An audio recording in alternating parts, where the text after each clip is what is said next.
If you ask me, Sid Meier is the first and last word in classic strategy and sim titles. While he may not have created either genre, Sid Meier is the one who made them accessible to a wide audience and turned his own name into a mark of quality for countless titles. Okay, so the quality started dropping off by the late 2000s, but before that, it was a damn near guarantee you were in for a good time. Today, though, we're here to talk about the Sid Meier game nearest and dearest to my heart, Pirates. Not that version. Or that one. You want to see how bad I am at the old games? You don't want to see how bad I am at the old games. So let's jump ahead in the timeline to where I actually came in at. No, that's the PSP version. Xbox version. There we go! Jeez, it's like we got a freaking monkey in the editing booth for this one. Wait a minute. Yes, we're here today to take a look at the 2004 remake of Pirates released for PC and... wow, it actually took 4 years for a Mac port? Then again, Mac players probably just bought the Windows version and played it through Wine. Hear that, you dateless turbo nerds? I'm on to you! Anyhoozle, Sid Meier's Pirates Live the Life, which I'll be simply referring to as Pirates for brevity's sake, is a ground-up remake of Pirates and Pirates Gold, which was developed by Firaxis Games. Long before they left us chomping at the bit for XCOM 3, Firaxis were pretty much the Sid Meier studio, regardless of whether or not Sid himself worked on the game. To the point that it was a little surprising when it was announced that the XCOM reboot wouldn't be titled Sid Meier's XCOM. Now they've turned against their great and wonderful king? I'll show them. Heads will roll. Excruciating punishments will be enacted. Wedgies will be given. Back in 2004, Lil Mike was flipping through a gift catalog in search of upcoming games for his Christmas wish list when he spotted this one. I can't for the life of me tell you what sold me on it so much. I didn't watch Pirates of the Caribbean until a road trip from hell in my teens. At World's End was a bright spot of the ride back home. That's how bad it was. And I wouldn't get huge into the Monkey Island series for another year or two. Regardless, Pirates shot to the top of my wish list, and I made damn sure my mom knew whether my parents, my extended family, or Santa got it for me. I had to have Pirates for Christmas. So, when it came time to unwrap presents, and this was the very first one I opened, my mom had to gently remind me that it would be rude to everyone else there if I immediately dashed to my computer to install it. I still managed to puppy dog eyes my way over to my PC after opening the other presents. Thus, Christmas 2004 passed by with me glued to my computer, utterly enraptured by Sid Meier's Pirates, making this the perfect holiday video to commemorate 20 years since that glorious day. Alright. Somebody's brain had to get a 1-2 punch of the burnouts and the seasonal depressions, forcing me to delay this video to January. This looks like a job for a bipolar bear. But I just can't seem to get out of bed this month. But you're not here for me and my issues. You're here for some piratical action. You play as yourself, provided of course that you're a young white guy with brown hair and speak in an I can't believe it's not Simlish. Chuban! Number one wish for a remake of Pirates. Character customization. The fuck do you mean the Wii version had it? Just say something witty and exit on the laugh. So jealous! At the start of the game, you and your family are celebrating tomorrow's arrival of the ships whose cargo will release them from their long-held debt to the Marquis de la Montalban. Marquis. Fucking Star Trek! At the start of the game, you and your family are celebrating tomorrow's arrival of the ships whose cargo will release them from their long-held debt to the Marquis de la Montalban. But much like an Indianapolis Colts running back about to score a touchdown, the celebration came a bit too soon as who should bust down the front door, which is apparently connected directly to the dining room. Weird setup, but I don't know Spanish architecture. Who should bust down the front door but Marquis Montalban himself to inform everyone that the ships were lost at sea. My spices!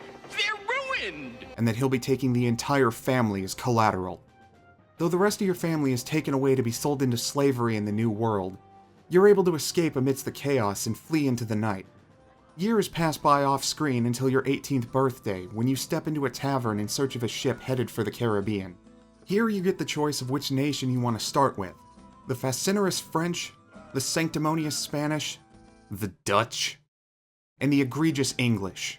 Generally speaking, the English and French are the easiest starters, having ports across a wide section of the map and almost always at war with one of the other colonial powers, while the Spanish and Dutch are the hard options. Spain both because of just how much they control, meaning that you'll have to deliberately avoid some of the juiciest prizes, and because they're the flag Marquis Montalban and his cronies sail under.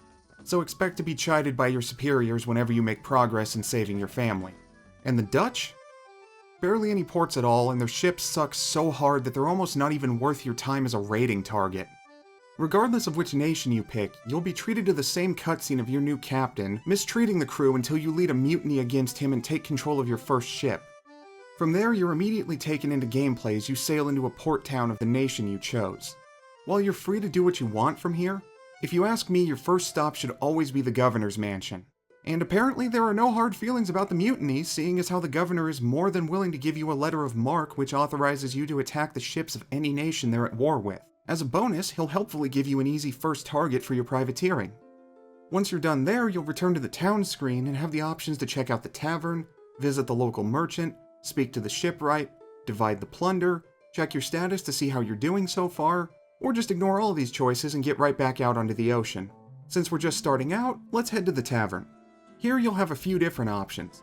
You can recruit more crew, with the number of men willing to join up dependent on your fame as well as your rank with whoever controls the port. You can speak to the mysterious pudgy guy in the corner who will sell you a rare item or a piece of a map at a premium.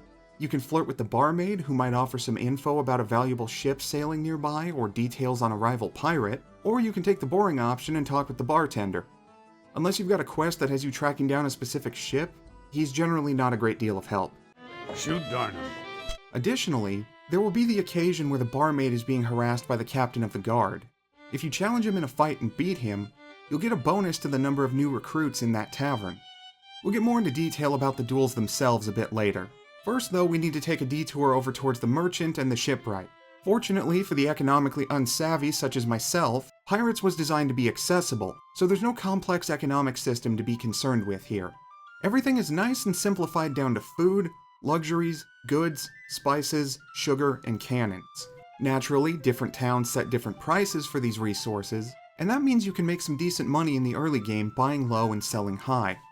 But considering that this is a game called Pirates, you'll mostly be concerned with loading your ship up with food. My general rule of thumb is no less than 6 months worth, and at least the max number of cannons your ship can have ready to go at one time.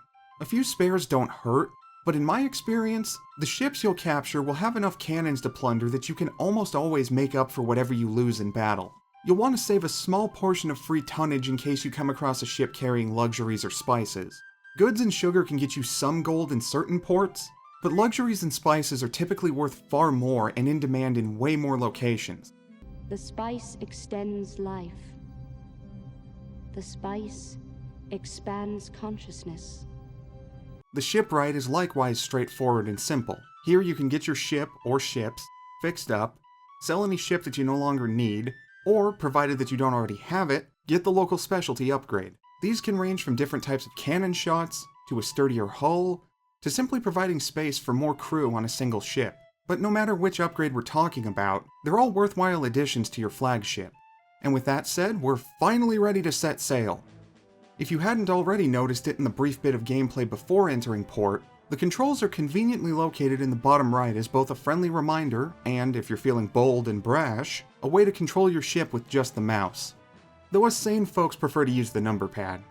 In fact, Pirates was the game where controlling the action with the number pad finally clicked with me, just in time for almost no future releases to ever use such a control scheme.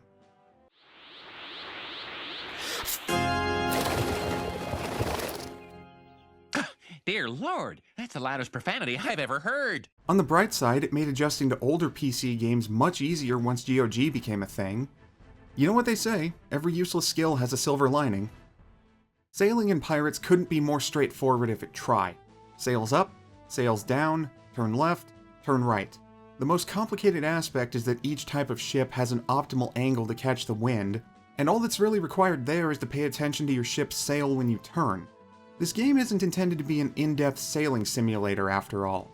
If it were, I'm pretty sure I wouldn't be able to pull off these sick drifts.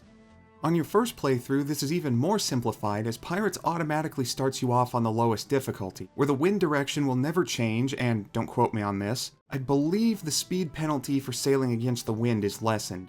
Though fret not, O ye challenge gamers, every time you divide the plunder with your crew, you're given the option to move the difficulty up a notch. or you could always just start a new game. Once Pirates has a save registered, every new game from then on out lets you pick a difficulty, as well as your specialty and which decade you want to sail in, right at the start. As an aside, which, let's be honest, 90% of my ramblings are pointless asides, can more games please include accompanying graphics for their difficulty selection? It's far more amusing than it should be to see my character get progressively cockier as the difficulty increases.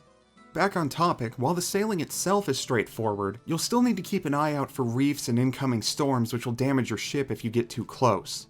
Though sometimes sailing into a storm can be worth it for the speed boost, so long as you're actually going in the same direction as the storm. Otherwise, it's a one-way ticket to wrecked sails and a banged-up hull. The last thing you need while pirating it up is for your ship to get turned into present-day Chris Jericho. Oh, I made myself sad. Speaking of pirating, it's about time we talked about combat, don't you think? Initiating combat is as simple as getting close enough to your chosen target and pressing 5 on the number pad. Or if you're exceptionally lazy like me, you can sail right into a ship to get the same pop-up. Every now and then, another ship, typically belonging to an important pirate or one of those persnickety pirate hunters, will be aggressive enough to attack you first, but for the most part, you'll be the one shooting first. Combat itself will take you to a magnified version of whatever section of the map you were at, where it's just down to you and your target going mono a shippo. Boo! Unless they had an escort, in which case it becomes a handicapped tornado tag match. Look, I suffer from pro wrestling brain rot. I physically can't stop myself from making references to it. It's a legitimate medical condition. Look it up in the Bible. You'll notice when combat starts that maneuvering your ship feels more, well, still not realistic, but certainly slower. The wind is also a much more noticeable factor even on lower difficulty. Where sailing into the wind on the map will see you inching forward at the very least, doing so can stop your ship dead in the water and even make turning slower. This can be a bit of a problem when solid balls of iron are flying straight towards you. Because of this, and my natural tunnel vision, I've come to prefer using agile ships such as the sloop in its upgraded forms. Sail like a butterfly, sting like when I pee. As for your arsenal, depending on upgrades you have up to 3 different shot types: round, chain, and grape. Round shot is the basic type that all ships have access to, and mainly damages the hull. Chain shot is a slower moving, high-angle shot aimed at the enemy's sails.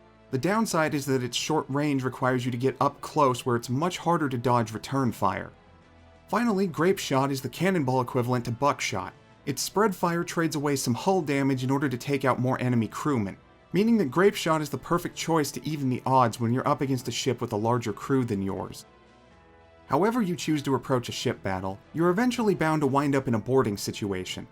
At this point, the game switches into a dueling minigame where you face off with the opposing ship's captain as your crews battle it out in the background. Functionally, dueling operates as a tug of war, ending when either you or your opponent have been back to the edge.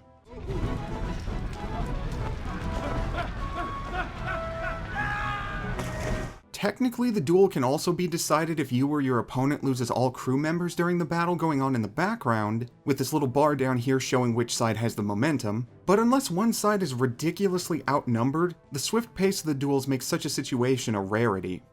The strategy behind winning a duel in Pirates is akin to, of all things, Punch-Out. Defend, then counterattack.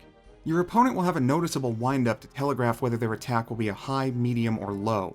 It's entirely up to your reaction speed to duck a high slash, block a thrust, or jump to avoid a low slash. Avoiding either type of slash will typically give you the time to strike back with a slash of your own, while blocking a thrust rarely gives as big of an opening for such an attack. Keep in mind that enemies have access to the same defensive moves, so attempting a slash on a prepared foe can backfire on you in spectacular fashion. And if you miss enough times in a row, your opponent will gain the advantage, which is indicated by this swirly thing above your head, slowing you down for a short period.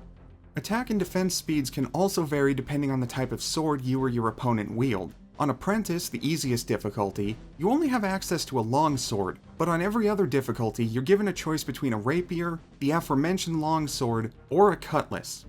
Pick the rapier. The rapier is so swift that you can sneak in a quick stab while your opponent is winding up their swing if you time it right. And its slightly smaller defensive timing window is a negligible enough difference that you can barely tell it's weaker at defense than the longsword. In short, the rapier is all killer, no filler. Beyond that, there isn't much else to duels. You'll sometimes get a special animation if you attempt to slash near an item on the deck, but I don't think it does any extra damage. I'm pretty sure it's just present for added swashbuckling flair.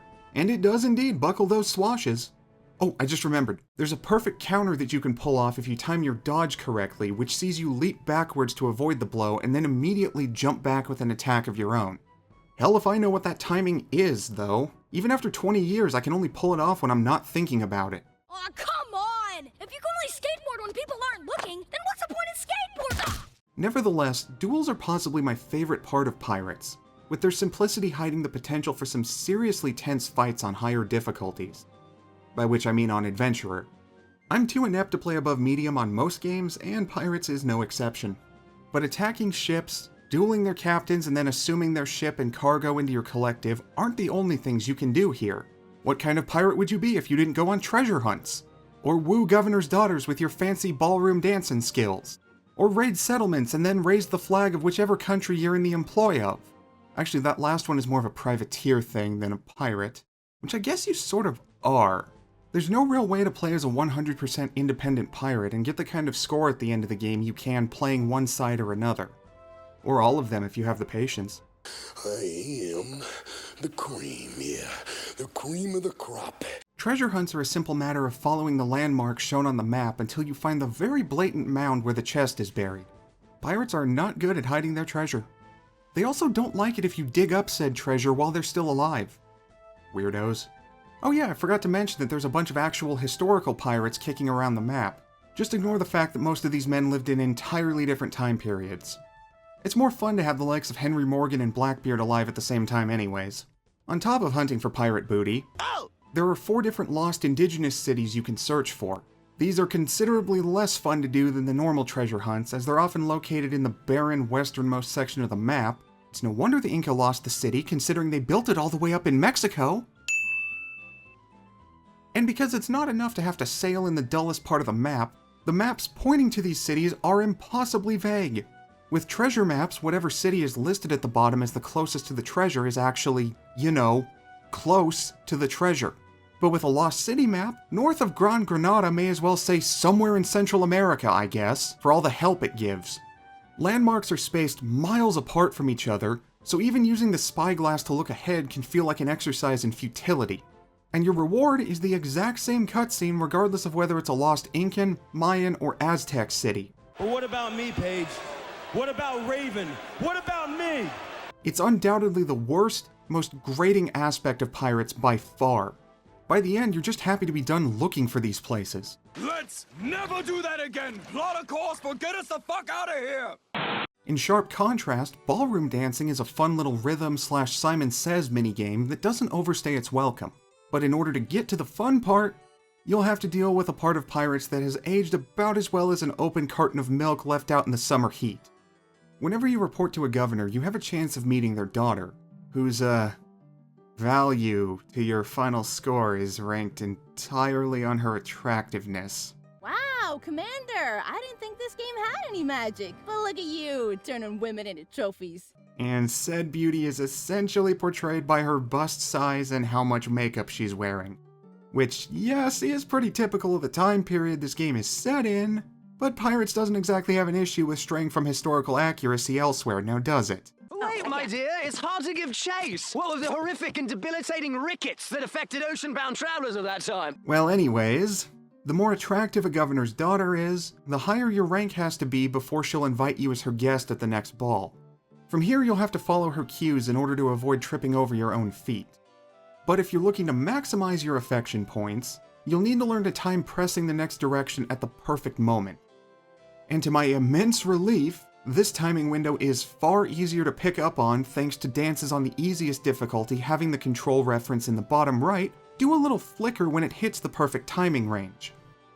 The more successful you are, the faster you progress in romancing your chosen governor's daughter, none of whom ever get a name, and the more likely you'll get a good reward such as a map piece or info on your family's whereabouts. If you're feeling particularly douchey today, you can do this whole song and dance with every governor's daughter you're introduced to in order to maximize the rewards even if you get married. And for some reason, the only other option makes you feel like a dick as well, because you just run off without saying something as simple as, "Sorry, I'm married." So both the governor and his unnamed daughter, unless her name is actually Governor's daughter, wind up offended. My heart bleeds for you, honey. And to finally round out this almost excessively long coverage of the gameplay of Sid Meier's Pirates, we have hostile ports. Sail too close to one, and their fort is liable to launch a cannonball or two your way. Try to enter one, and you'll have to sneak your way in. But since I've never found a worthwhile gameplay reason to do so, I'll just move on to the final part, raiding the town itself. I would recommend having at least close to the same number of crewmen that the town has defenders. Numbers win battles in this game, though having a large crew comes with the headache of morale plummeting through the floor on long voyages, unless you've been plundering like a madman. Darn those Decepticons that do anything to satisfy their own needs. The screen for land battles should look particularly familiar to any Civ 4 fans watching, though don't go expecting none of that fancy city boy complicated strategery here. The only pre-battle option you'll be given is to pick where you'll be starting from, which will always be the spot closest to the tree line in order to prevent enemy musket fire from cutting your men down before they can even get close. You might occasionally run the risk of stumbling into hidden units at the start, but it's far better than having to deal with ranged enemies out in the open. You'll start each battle with a, as best as I can tell, randomized assortment of ranged and melee units, as well as one elite unit led by you composed of your officers. Movement is controlled by the keypad, and runs on the classic one move, one action formula of turn-based combat, where you can either move one square and then act, or move two squares at the cost of not being able to take an action that turn. All in all, it's a very easy to digest turn-based tactics affair, with the only real wrinkle being the terrain bonuses to attack and defense, which might matter more if flanking weren't so damned OP. Bar attacking a unit at full health with a severely damaged one, a flank attack is almost guaranteed to cause the defending unit to scatter and flee the battle. This is why I recommend only attacking port towns with a defense force similar in size to your crew. If you're feeling confident, you could try making a beeline straight for the city gates, because the sheer terror instilled in the enemy forces by your ability to open a door causes them to surrender immediately. What? You don't win? We're creaming you guys! I got your flag! That means we win! Were this the only part of the game, I would undoubtedly be much harsher on it. However, as I've hopefully demonstrated by now, Pirates is as much a minigame collection as it is an accessible sailing game. Looking at it from that perspective, I'd say it does its job of mixing up gameplay without dragging on for too long, which is really the biggest appeal of Pirates to me besides just being a game about pirates. Anytime you start getting bored of one side of the game, there's something else you can do to liven things up. And the sandbox nature of the game means that, unless you care about the bragging rights of a big score at the end, you can ignore any part of Pirates you don't like and play it your way. Kinda like a video game version of Burger King, except without the advertising campaign scarring me for life. With this blank, pale, emotionless face and the blackest eyes, the devil's eyes. There are plenty of nuances that I'm sure I've missed, but I'd like to leave some aspects of the game for you to discover for yourself. Also, that I haven't even reached the presentation and the script already feels like it's running long. Whoops, read my liner notes out loud. Sure hope that doesn't stay in. Even keeping in mind that it's been over 20 years since its release, I doubt Pirates will wow anyone when it comes to visuals. The aesthetic is fine in general, being nice and colorful like any tropical setting should, with the same kind of charming, DreamWorks-y character design that's become the go-to for Civ games. However, assets are reused to the point of excess, which puts a real hamper on anyone or anywhere feeling all that different save for their locations on the map. And I'm not just talking character models or town screens here, but the same handful of cutscenes are reused again and again. It's funny to see a rival pirate get knocked into the sea by a crate the first time, but after the 6th or 7th time, okay, it's still pretty funny to me, but it doesn't take much to make me laugh.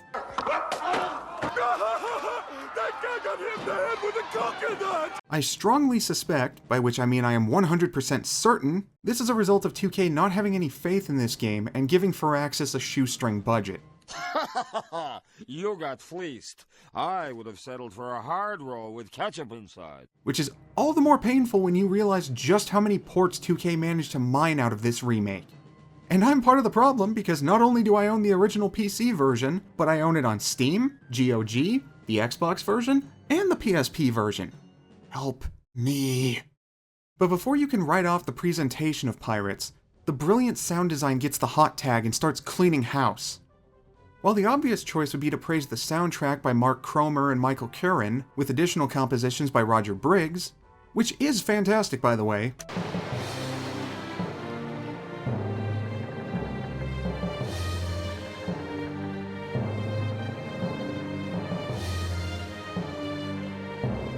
However, it's the...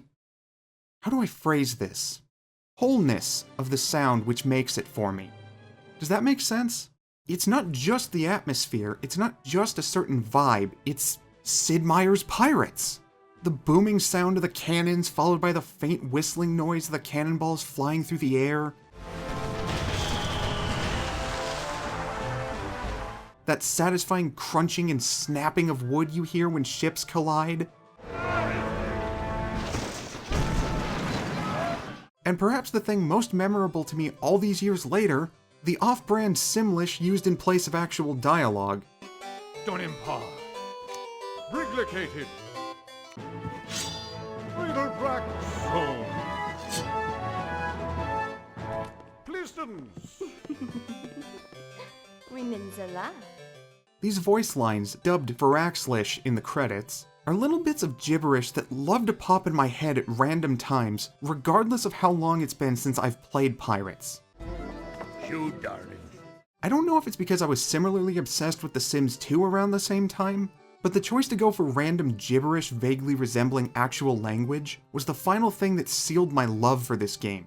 It just gives Pirates this goofy, without being overly cartoony charm that's made it one of my go-to comfort games for so long. Closing out with the story, and this will probably be a real quick section seeing as how there isn't much of one.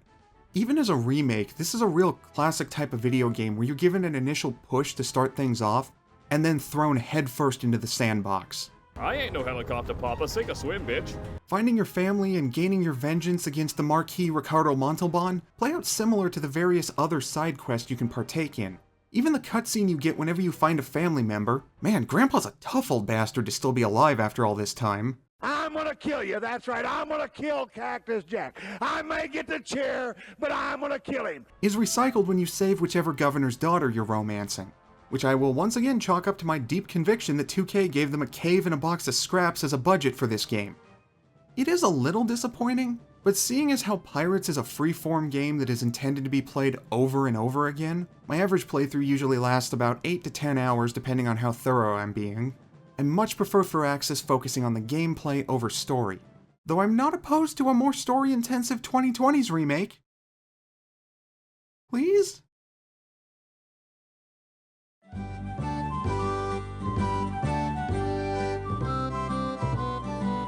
With its eclectic mix of minigames anchored, pun slightly intended, by excellent sailing and ship combat, then paired with some of the strongest sound design of its era, you'd be hard-pressed to find other pirate games half as entertaining as Sid Meier's Pirates. Close. But the future Google employee segments kill the pacing at the worst possible times. While there are certainly parts which have not aged very gracefully, primarily in the perpetual reuse of the same models and cutscenes, as well as its not entirely historically inaccurate, but nevertheless awkward, manner of implementing the governor's daughters as part of your final score. There's just far too much I love about Pirates to keep it from retaining its spot as one of my all-time favorite games. So much so that writing this script was an absolute nightmare as I constantly went back and forth on every paragraph, worrying that I was overselling some things, underselling others, both. But with any luck, this video has done the game some justice and convinced at least one person watching to give it a shot. If that is the case, Sid Meier's Pirates is available on possibly every digital platform there is on PC. The Xbox version is one of the few OG Xbox backwards compatible titles on the One and Series X. Gonna have to give that a spin myself at some point. And there are several ports to other systems probably worth a go too. Also, I'd be savaged by at least one purist out there if I didn't point out that both the original 1987 version of Pirates, as well as the 1993 remake Pirates Gold, are both available on GOG. One day I'll push past my mental blocks and get better at non-FPS games for PC from before I was born. Just you wait, Pirates. When you least expect it, I'll be coming for you, I'll be coming for your first remake, and when I'm done, I'll step over your corpses on my way to a World Retro PC title match with the Ultima series. So just consider every day you have left on this planet a blessing from Swanny, the Mike. That'll do it for this video, and while I really would like to tease what I plan to cover next, the truth is that I'm honestly not sure right now. Due to some personal stuff that I don't really wish to share right now, my motivation hit rock bottom over the holidays and it's been a struggle getting it back. So though I would like to get back to my old schedule, I don't think I really have it in me right now. I would like to at least have one video done next month, but I don't want to be making promises I can't keep. With all that said, whenever it is that I do get my next video out, I'll see you then.